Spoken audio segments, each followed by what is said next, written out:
Akibat curah hujan yang tinggi, banjir sempat merendam jalan-jalan utama di kota Semarang pada hari Selasa kemarin. Bahkan banjir turut merendam area perkantoran Gubernur Jawa Tengah. Tidak hanya akses jalan terhambat di area Stasiun Tawang, genangan banjir melumpuhkan jadwal perjalanan. Gubernur Jawa Tengah, Ganjar Pranowo, saat meninjau salah satu pompa di kawasan Kota Lama, memastikan sistem pompa berfungsi normal. Aktif berkoordinasi dengan Pemkot Semarang, Ganjar Pranowo meminta semua pihak tetap waspada. Hari juga udah koordinasi sama Pak Wali Kota, meskipun Pak Wali Kota posisinya lagi cuti ini kan. Pak PLH juga saya minta untuk turun dan semuanya jalan. Balai besar, terus kemudian sumber daya air kita juga semua standby. Kita minta untuk memantau pompa-pompa. Kondisi ini semua siaga karena kemungkinan sampai dengan akhir bulan ini kita masih ada potensi seperti ini. Jadi semua siaga saja. Kini jalan-jalan di kota Semarang, Jawa Tengah kembali normal. Banjir yang sebelumnya merendam kota Semarang kini surut. Sebelumnya, Ganjar Pranowo sempat berinteraksi dengan netizen di Twitter terkait banjir yang terjadi di ibu kota Provinsi Jawa Tengah itu. Ganjar hanya menjawab singkat, "Saya yang salah." Namun demikian, cuitan netizen yang pertama mengunggah 20 jam lalu saat ini tidak bisa terbaca. Sebelumnya, BMKG telah memberi peringatan dini akan curah hujan tinggi di Pulau Jawa, termasuk ibu kota Jakarta. Situasi penanganan banjir yang kerap melanda sejumlah wilayah, terutama di ibu kota provinsi, menjadi perhatian publik. Tim Liputan, Kompas TV.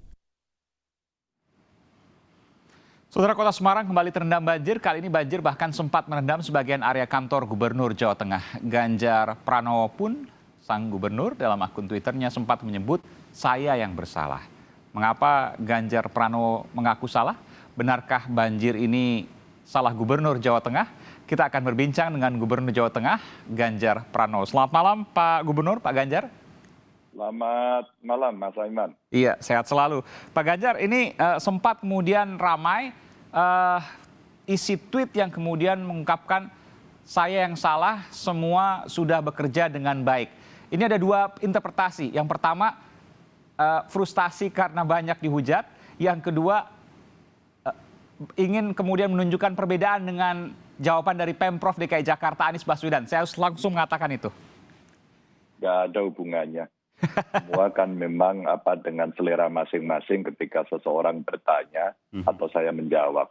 Sehingga kalau publik ingin menginterpretasi, apalagi dalam dunia medsos, semua bebas-bebas saja, saya persilahkan. Jadi mengaku Gubernur Jawa Tengah yang salah, meskipun ini kan kota Semarang. Tidak apa-apa, sebenarnya begini. Ketika hampir seluruh persoalan muncul, netizen itu selalu tertarik untuk mengomentari dari hal yang negatif begitu ya. Sehingga pekerjaan positif yang sebenarnya dilakukan sangat lama karena menangani banjir yang di kota Semarang itu hari ini sistemnya yang paling baik seluruh Jawa Tengah. Karena ini dipersiapkan cukup lama, bahkan sejak Belanda dulu dia sudah membagi kanal banjir barat dan timur. Namun beban yang sangat tinggi itu membuat sekarang mesti ada pengelolaan beberapa area-area untuk mengendalikan banjir, termasuk di beberapa sungai yang ada, membuat polder, kolam retensi, dan sebagainya. Nah, ada satu sungai yang memang belum tuntas hari ini. Maka dengan kapasitas air yang tinggi semacam itu, enggak bisa. Ini kapasitasnya belum mampu, maka pasti banjir. Nah, pada konteks seperti ini, pekerjaan kawan-kawan yang sudah lama dari Balai Besar Wilayah Sungai, dari Pemkot, dari Pemprov, partisipasi masyarakat, rasa-rasanya kok tidak ada harganya. Orang hanya ingin melihat pokoknya hari ini banjir dan harus ada orang yang salah. Nah, kalau tuding-tudingan salah, siapa yang akan membereskan gitu? Ya sudah, yang salah saya saja. Silakan Anda tanya saya akan jawab dan saya bertanggung jawab atas semuanya itu agar teman-teman yang lain bisa bekerja membereskan problem banjir ini begitu. Jadi gubernur yang salah dan gubernur merasa bahwa yang lain sudah bekerja dengan baik. Iya. Harus ada yang tanggung jawab. Dan saya tanggung jawab soal itu. Meskipun efeknya adalah kantor Gubernur Jawa Tengah juga terendam banjir. Itu tidak terendam cukup lama karena memang visual yang muncul menjadi sangat menarik. Saya lagi di Kudus disampaikan, Pak Ganjar kantor banjir sebelah mana? Kantor parkir yang ada di belakang, yang depan, oh tidak. Kenapa? Ini agak aneh ini, saya bilang gitu. Masa sih apa bisa kebanjiran? Begitu kita cek ternyata ada tembok yang roboh di belakang, karena di belakang kantor itu ada masjid. Nah, tembok roboh ini ternyata di dalamnya ada pekarangan kosong yang airnya cukup menggenang cukup banyak. Iya. Maka pada saat tembok roboh itu masuk, ditambah beberapa selokan yang airnya melimpas, begitu masuk di parkiran, karena masih ada pembangunan gedung DPRD, itu area yang agak turun itu tertutup oleh sebenarnya tanggul kecil sekali, hanya untuk membangun semacam penutup. Itu gambarnya kelihatan, garis merah putih itu, dan akhirnya kita jebol dan langsung habis, nggak sampai 40 menit sih. Memang berita ini terus kemudian menjadi menarik, maka saya bilang saya tanggung jawab dan saya yang salah begitu. Jadi karena saya salah, maka saya harus kerjakan apa yang mesti kita bereskan. Dan 40 menit membereskan itu, alhamdulillah ternyata bisa. Akhirnya kita cek seluruh sistemnya, termasuk drainase sistemnya. Dan hari ini kita bongkarin semuanya karena memang ada luapan yang cukup besar begitu. Oke. Kalau kita bicara banjir Pak Ganjar di Jawa Tengah, di Semarang lah, saya belum bicara soal Kudus misalnya, soal Pekalongan. Saya bicara soal Semarang dulu. Ini kan curah hujannya memang tinggi, 23 sampai 25 Februari itu kemudian sudah diwanti-wanti oleh BMKG. Lalu kemudian yang kedua, kenapa terjadi banjir? Ini bisa macam-macam sebab. Yang pertama karena saluran mampet, yang kedua karena pompa tidak bekerja, yang ketiga karena memang curah hujannya sangat tinggi. Yang mana dari ketiga ini yang terjadi di Semarang? Sebenarnya di beberapa titik teratasi dalam sistem kanal banjirnya itu teratasi. Tapi di beberapa ruas yang belum selesai, tidak mungkin ketika umpama Sungai Seringin yang sekarang lagi dibereskan, pekerjaannya masih 1%, maka tidak mungkin. Terus kemudian ada juga pekerjaan sedang kita lakukan, umpama jalan tol yang kita bikin juga sekaligus menjadi tanggul, ini juga belum selesai. Artinya apa? Ketika curah hujan seperti itu, ya memang tidak mampu. Maka ketika Bu Dwi Korita dari BMKG menyampaikan, Pak Ganjar, itu ada daerah yang namanya banjir purba. Dan itu ada di Pekalongan, sebagian ada di Kota Semarang. Jadi kondisi tanahnya itu belum mengeras untuk menjadi batuan. Itu penjelasan geologis. Namun kan kalau kita menjelaskan seperti ini, alah kamu mau argumen aja, orang kamu itu nggak becus begitu kan. Maka sudah, itu biarkan saja kita sampaikan, tanggung jawabnya kita ambil, agar kita bisa melakukan perencanaan. Termasuk yang terjadi di sekitar Kaligawe, Genuk itu sama, karena pekerjaan yang di sana belum selesai, termasuk kondisi lalu lintasnya, yang sekarang proyek tol dari Semarang Demak itu nanti akan kita dorong untuk bisa ngangkat jalan yang menjadi jembatan di Kaligawe. Sehingga jalannya akan kita naikkan dikit. Jadi pekerjaan ini memang belum selesai. Karena belum selesai, ya dengan kapasitas seperti itu pasti akan banjir. Karena kalau kita lihat Pak Ganjar, Pak Gubernur, di Semarang ini kan dalam sebulan 2 kali kalau tidak salah ya terjadi banjir. Yang dulu di Kota Tua beberapa pekan yang lalu. Kemarin sekarang di Tawang dan sebagian jalan protokol di Semarang. Tadi Anda katakan sebenarnya kalau mau dilihat ini masih ada pembangunan yang memang belum selesai. Dan curah hujannya kebetulan tinggi. Tapi kalau Anda beralasan itu, Anda dianggap sebagai mencari-cari alasan. Meskipun itu adalah faktanya. Jadi Anda mengambil tanggung jawab. Ini saya coba menyimpulkan. Benar demikian? Oh iya. Karena alasan apapun orang nggak akan terima. Lalu biasanya yang suka karena nuansa politiknya tinggi dibanding-bandingin. Udah deh. Kalau sudah terjadi bencana, ini bencana tidak hanya banjir loh Mas Saiman. Ada longsor begitu ya, ada Gunung Merapi. Nggak usah lah, itu kita tanggung jawab, kita urus masyarakatnya, kita siapkan perbaikannya, dan itu tidak mudah. Apalagi kalau nanti Anda belum bicara Pekalongan, saya kasih aja. Pekalongan itu membutuhkan biaya, tenaga banyak, pendekatan sosial yang luar biasa begitu, karena posisi coastal areanya memang membahayakan. Maka kalau kita berdebat soal itu kan nggak selesai-selesai, paling alah Anda ini mau alasan apapun. Makanya sudah kita selesaikan saja. Kita dorong dan kita sudah mengingatkan posisi-posisi ramalan dari BMKG itu betul adanya. Iya. Berapa milimeter yang Anda dapatkan laporannya Pak Gubernur? Kenapa? Curah hujannya berapa milimeter? Kalau kita melihat sebenarnya ada 1, 2, 3, 4, 5 stasiun ya. Dari 5 stasiun ini kondisinya sangat berbeda-beda. Kalau kita yang paling tinggi? Melihat paling tinggi ada di Stasiun Silanda Ini kurang lebih 26,5 milimeter ini terjadi jam 16. Ini di Semarang maksudnya ya? Iya, ini yang di Semarang aja. 26 mm. Iya, 26,5. Bukan 226 ya, 26 tapi. Ya, ukurannya begitu. Jadi saya disampaikan cara membacanya mungkin ini perlu diajari saya. Oh, Jadi kalau kita melihat yang di Simongan itu 185,36 Oke. meter kubik per detik, terus kemudian ada yang kantor balai 80 mm, terus kemudian di Tanjung Mas itu 138,8 mm. Oke. Di Karangroto 137 mm. Jadi sebenarnya ada beberapa data dari BMKG yang disampaikan dari data ini. Iya.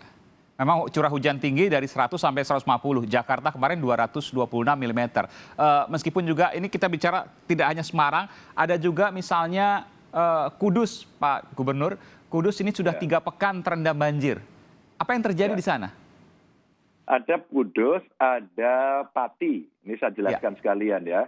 Yang Kudus ini memang cekungannya cukup dalam. Jadi saya sudah tanya juga, sudah kita sampaikan analisis geologisnya, itu kalau masyarakat tetap di situ di wilayah cekungan, maka itu akan menjadi langganan banjir. Maka satu-satunya juga sama, ini Kudus mesti mengikuti cara Semarang, membuat sistem polder, melakukan POMA, karena masyarakat tetap di situ. Nah, kalau tidak, ya kita menambah kegiatan-kegiatan yang sifatnya engineering yang bisa kita lakukan di sana. Ini di Pati juga. Maka di Pati itu sampai ada satu kampung yang setiap rumah punya perahu. Dulu ini pernah terjadi di Kebumen. Maka di Kebumen di beberapa area seperti itu. Namun ketika Balai Besar Wilayah Sungai sudah membereskan tanggul-tanggul yang cukup tinggi, maka mereka selesai. Jadi sistem pengendalian banjirnya mesti dilakukan seperti itu. Jadi kalau boleh saya sebutkan, yang Kudus, yang Pati itu ada 2 titik yang daerahnya cekungan. Kalau Pati ada di daerah lain, yaitu di daerah Muara, dan ini yang sudah kita sampaikan kepada Pak Basuki dari Menteri PUPR yang sekarang sudah menyiapkan. Nah, yang paling berat, yang paling membutuhkan perhatian adalah Kota Pekalongan. Maka tanggul yang dibuat dari Kabupaten Pekalongan sampai Pekalongan ini belum tuntas. Maka tadi juga dengan Mbak Penas saya sampaikan kondisi ini, dan sepertinya ini memang mendapatkan perhatian bersama. Karena memang land subsidence-nya cukup tinggi di sana. Maka kalau tidak salah Kompas TV juga menyiarkan soal ini, bahwa 2 area yang cukup berbahaya dan ini bisa menjadi semacam sinking island begitu ya. Itu ada di Kota Pekalongan sama Jakarta. Jadi ada kemiripan-kemiripan sehingga engineering prosesnya itu mesti dilakukan secara menyeluruh begitu. Ya, saya harus tanyakan terakhir Pak Gubernur. Ini ke depan seperti apa? Tentu sebelum saya tanya ke depan seperti apa, kalau seandainya kita bicara Surabaya banjir, Semarang banjir, Jakarta banjir, ini ramainya luar biasa karena dikaitkan dengan Pilpres 2024 di mana pimpinan daerahnya yang sekarang kalau Surabaya sudah jadi Menteri Sosial Bu Risma, ini jagoan-jagoan survei dari awal tahun 2020 sampai 2021, termasuk juga dengan Pak Gubernur, Pak Ganjar. Apa yang Pak Gubernur sampaikan kepada publik ketika memang banjir terjadi? Semarang sudah 2 kali misalnya, mudah-mudahan ke depan tidak ada meskipun curah hujan tinggi masih akan diprediksi terjadi sampai tanggal 25 dan nanti akhir Februari. Apa yang bisa Pak Gubernur sampaikan untuk menjelaskan bahwa ini adalah sebuah hal yang memang curah hujan tinggi kah atau memang pembangunannya belum selesai kah? Saya persilakan kepada Pak Gubernur untuk menjelaskan. Dan bagaimana kemudian juga untuk antisipasinya? Iya, kita sampaikan semua secara terbuka, tidak ada yang tidak terbuka. Semarang dengan Demak itu ada satu titik di daerah namanya Sayung atau di Genuk yang terkenal selalu terendam. Maka kemarin ada rumah sakit di Universitas Sultan Agung juga sampai terendam. Kita jelaskan semua ya debitnya, ya kemudian kapasitasnya, maka tadi ada gambar-gambar penambahan pompa itu. Tapi di sisi lain kita sampaikan bahwa kita juga butuh dukungan masyarakat loh, karena tata ruangnya ini mesti dikendalikan betul. Di sisi hulunya kita ajak orang hampir setiap hari, setiap ada kesempatan kita menanam di hulu. Jadi kita menjelaskannya tidak spot-spot begitu. Dan saya sampaikan di Semarang bukan 2 kali banjirnya. setiap hujan deras banjir, tapi di beberapa titik seperti di Sayung itu pasti banjir dan tergenang. Oke. Jadi Ini jujur dia, tapi sedikit maksudnya, lokal. Iya lokal, karena memang area-area itu seperti Genuk dan sebagainya itu iya. Maka lebih dari 2 kali bahkan, ini gubernur yang menyampaikan sendiri. Oh, lebih 2 kali, dan saya sampaikan setiap banjir agak deras di sana itu banjir dan tergenang. Maka kenapa catatan yang ada di Kota Semarang tidak terlalu banyak yang mengungsi begitu? Karena mereka tetap ingin stay di tempatnya, dan mereka mengatakan ya mudah-mudahan cepat surut Pak. Yang penting kami dibantu. Maka TNI, Polri, kita semuanya membantu ke sana. Jadi saya luruskan dulu informasinya, nanti seolah-olah banjirnya cuma 2 kali. Tidak, beberapa kali kok. Setiap deres hujannya pasti banjir di beberapa titik. Memang tidak semuanya. Tapi dalam kapasitas yang tinggi, kondisi-kondisi itu bisa terjadi. Maka kemarin waktu Simpang 5 banjir kan rame. Wah, Simpang 5 tergenang. Lalu Pak Wali Kota, Pak Hendi yang sekarang lagi menunggu pelantikan beberapa hari lagi, langsung disampaikan, Mas Gub, saya juga memantau terus kok, dikirimi ini, dan itu hanya 1 jam sudah bisa surut karena sistem pengendaliannya memang bagus yang ada di situ gitu. Oke, ini jadi memang masa transisi juga karena wali kotanya sekarang PLH, betul ya Pak Gubernur? Betul. Tapi semua sistemnya terkontrol kok dengan baik. Oke, dan akhirnya Pak Gubernur juga harus turun tangan walaupun wali kota berbeda dengan Jakarta misalnya karena dipimpin langsung oleh gubernur, sementara untuk Jawa Tengah ada daerah otonom wali kota. Oh enggak, kita kerjasama terus-menerus karena wali kota sendiri nggak akan mampu, saya sendiri juga nggak bisa. Kami juga bekerja sama dengan pusat, maka kami koordinasinya ini 3 layer pemerintahan. Dan tidak ada yang bisa mengklaim dirinya yang paling the best gitu. Maka daripada saya menyalahkan banyak orang, saya bilang sudah, ini ada di Jawa Tengah, tanggung jawabnya saya begitu kan. Sempat menjadi trending, apa yang ingin disampaikan kepada netizen mungkin ada Pak Gubernur? Iya, jadi kan rasanya menarik saja. Suasana kebatinannya kan pingin pokoknya harus ada yang bertanggung jawab. Dan beberapa yang akun anonim itu memang menginginkan saya salah begitu. Jadi artinya 2 hal saja. Saya bertanggung jawab dan memang salah saya. Biar semuanya teman-teman kemudian tidak saling nanti defend mekanisme, kemudian saling bertahan. Oh itu karena curah hujan, ini karena proyek belum selesai. Saya sudah bekerja begini, nggak ada. Semua sudah bekerja. Saya tanggung jawab dan saya akan menjawab seluruh pertanyaan ataupun cacian termasuk makian dari manapun begitu. Karena saya bisa jelaskan tadi secara detail seperti ini. Baik, terima kasih atas penjelasannya yang disampaikan di Sapa Indonesia Malam. Terima kasih sekali lagi Pak Gubernur, tentu bersama-sama bergotong royong untuk kemudian menghindari banjir lagi, meskipun tadi Pak Gubernur katakan memang ada beberapa titik yang memang selalu banjir di Semarang ketika hujan deras terjadi. Mudah-mudahan bisa berkurang dari waktu ke waktu. Terima kasih sekali lagi. Amin. Gubernur Jawa Tengah Ganjar Pranowo. Terima kasih, selamat malam, sehat selalu Pak Gubernur. Amin, sama-sama.